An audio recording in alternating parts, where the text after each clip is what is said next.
enfrentam hoje com tantas e tão poderosas dificuldades. E foi o que aconteceu uns 10 anos após a sua morte. Começaram a aparecer os livros atribuídos ao espírito do meu pai, psicografados por Chico Xavier. A família não teria pensado em nenhuma ação judicial se essas obras fossem impressas em papel de imprensa com o intuito de divulgar a doutrina. Mas elas eram vendidas em brochuras, encadernadas ou até em coleção completa com uma estante de cerejeira. E nós movemos a ação não contra o Chico, que sempre respeitamos pela sua retidão e pobreza, mas contra a Federação Espírita do Rio, que os editava e vendia. Teria sido uma simples reparação de apropriação indébita de um nome, mas o que aconteceu foi que o advogado escolhido por minha mãe não queria ganhar a causa, mas sim a notoriedade. Entrou com uma ação cível na qual pedia ao juiz que intimasse o espírito de meu pai a vir depor em juízo. O resultado foi aquilo que se viu. Mais alguns anos se passaram e a vida foi nos ensinando uma porção de coisas que só o tempo ensina. Inclusive, aquela constatação que se faz quando o materialismo se dilui diante de coisas mais importantes. Eu tive 2 encontros com o Chico e a emoção sentida de tão grande levarei comigo para o lado de lá. Junto dele tive vontade de repetir a deslumbrada exclamação que teve Gorky diante de Tolstói: vejam que homem maravilhoso existe na Terra. 77 anos de idade, quase 50 anos depois, em nome de uma família, veio cumprimentar e abraçar Chico Xavier. Doutor Humberto.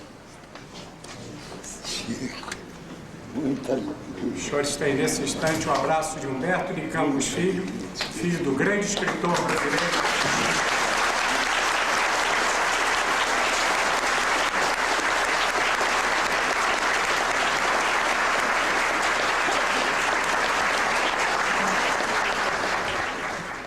Atendendo à solicitação do nosso amigo Saulo Gomes, e na qualidade de ex-serventuário da Justiça de Goiânia e posteriormente magistrado aposentado, é com muita alegria que eu faço um relatório deste processo em que a prova exuberante do poder da espiritualidade no nosso mundo.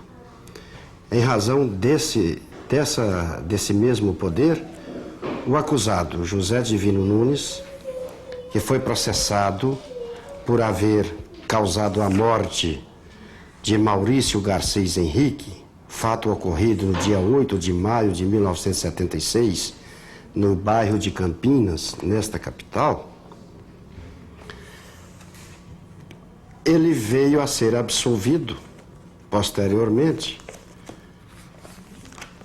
em razão de mensagens psicografadas pelo nosso amado Chico Xavier, que, sem nenhuma sombra de dúvida, influenciou os senhores jurados que absolveram o réu por maioria esmagadora de votos.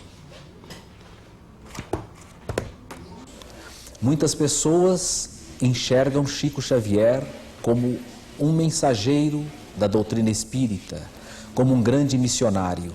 Mas hoje nós vamos encontrando tantas e tantas outras religiões, vendo em Chico Xavier aquele homem que traz a mensagem do amor independente do campo religioso.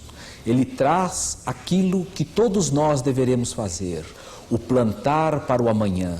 Plantar o amor, pois semearemos um novo campo de amor. E assim a humanidade irá crescendo, lenta e gradativamente, à busca dos dias melhores.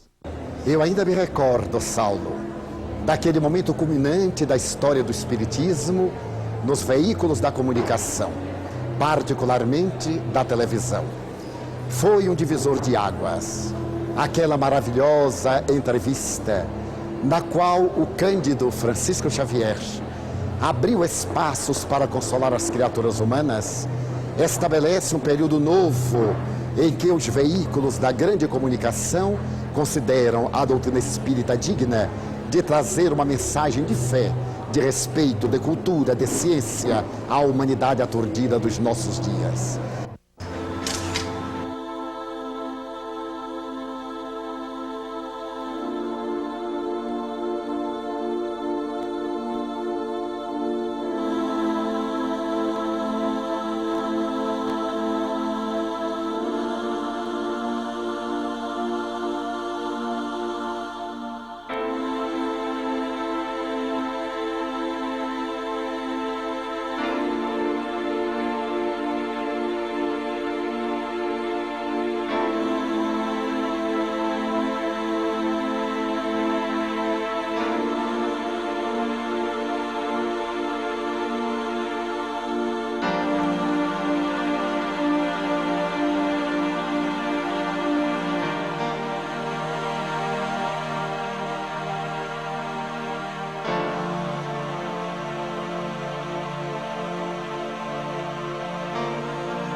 Em 1939, desencarnou-se um de meus irmãos, José Cândido Xavier, e deixou, sob a nossa responsabilidade, a viúva com 2 filhinhos.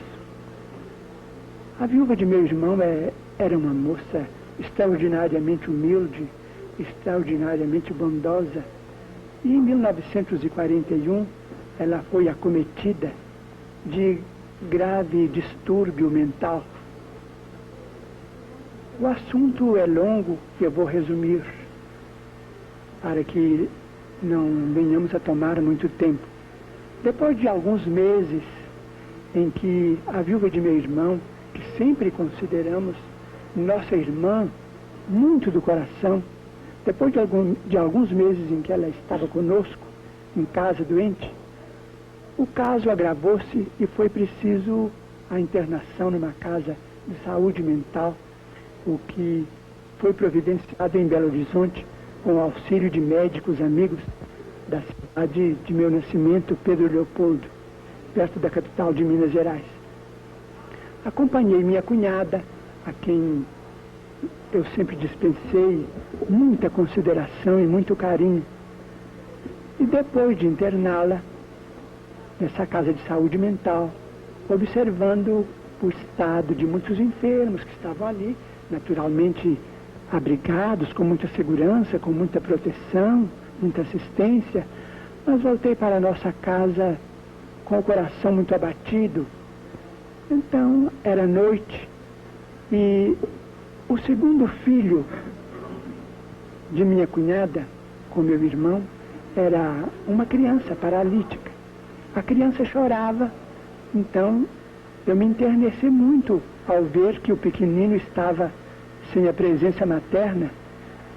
Sentei-me, comecei a orar e as lágrimas me vieram aos olhos. Pensando em meu irmão desencarnado, muito moço ainda, na viúva, tão cedo assim, numa prova tão difícil, e sentindo a minha incapacidade de dar a ela a assistência precisa, senti que a minha emoção era muito grande. Então, achegou-se a mim o espírito de nosso Emmanuel e me perguntou por que é que eu chorava. Então eu disse a ele que naquela hora eu me enternecia muito por ver minha cunhada viúva